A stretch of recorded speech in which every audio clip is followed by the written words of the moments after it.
இப்போ வந்து ஆண்பாவம் போடாததுக்கு தியேட்டர்ஸ்லாம் இன்க்ரீஸ் பண்ணியிருக்காங்க அப்படிங்கிற நியூஸ் வந்திருக்கு. ஸோ நீங்களும் நிறைய தியேட்டர் விசிட்லாம் போயிட்டு இருக்கீங்க. ஸோ ரெஸ்பான்ஸ் கண்டிப்பாக சூப்பராக இருக்கும். எப்படி பார்க்குறீங்க நீங்கள்? ரியோனுக்கு திரும்ப ஒரு வெற்றி அப்படிங்கிற மாதிரி தான் இருக்குது. ஸோ அதில் நீங்களும் ஒரு பார்ட்டாக இருக்கீங்க. அந்த மொமெண்ட் எப்படி இருக்குது? இந்த தியேட்டர் விசிட் தான் ரொம்ப ரொம்ப சந்தோஷமான விஷயம். ஏன்னா ஒரு படத்தோட வெற்றி காரணமே வந்து ப்ரொமோஷனை தாண்டி ஆடியன்ஸோட வேர்ட் ஆஃப் மவுத்னு சொல்லுவாங்கல்ல, அவங்க மூலியமாக பரவுறது. அதுதான் இது வந்து படத்தோட மிகப்பெரிய வெற்றி. நாங்கள் ஒரு தேட்டருக்கும் உள்ளே போய் நிற்கும் போதும் ஒவ்வொருத்தவங்களும் வந்து அவ்வளோ சந்தோஷப்படுறாங்க. சில பேர் அழுகுறாங்க, தம்பி என் லைஃப்பில் நடந்த மாதிரி இருக்குப்பான்னு. நேத்திக்கு வந்து விக்கெனட் ஒருத்தர் கை கொடுத்துட்டு போனாங்க. சார் சூப்பர் படம் என்னன்னு. என்னவே ஐம் அ டிவோர்ஸர். எனக்கு என்ன நடந்துச்சோ அப்படியே எடுத்திருக்கீங்க, சூப்பராக இருக்குது இப்படின்னு சொல்லிட்டு ஒருத்தர் சொல்லும்போது அவ்வளோ சந்தோஷமாக இருக்குது.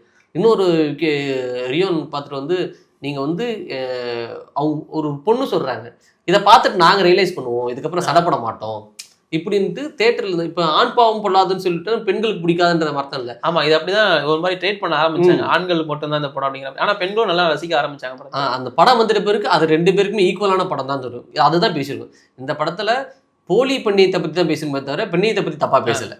ஸோ அதுதான் கரெக்டான புரிஞ்சுக்கிற விஷயம். சில பேர் வந்து அதை புரியாமல் தப்பாக எழுதக்கூடிய ஆட்கள் இருக்காங்க. அதை பற்றி நமக்கு கவலை இல்லை. ஆனால் ஆடியன்ஸோட ரெஸ்பான்ஸ் நல்லா இருந்துச்சு. ஸோ அதுக்கு ரொம்ப ரொம்ப ஆடியன்ஸுக்கு இந்த இதில் நன்றி சொல்லிக்கிறேன்.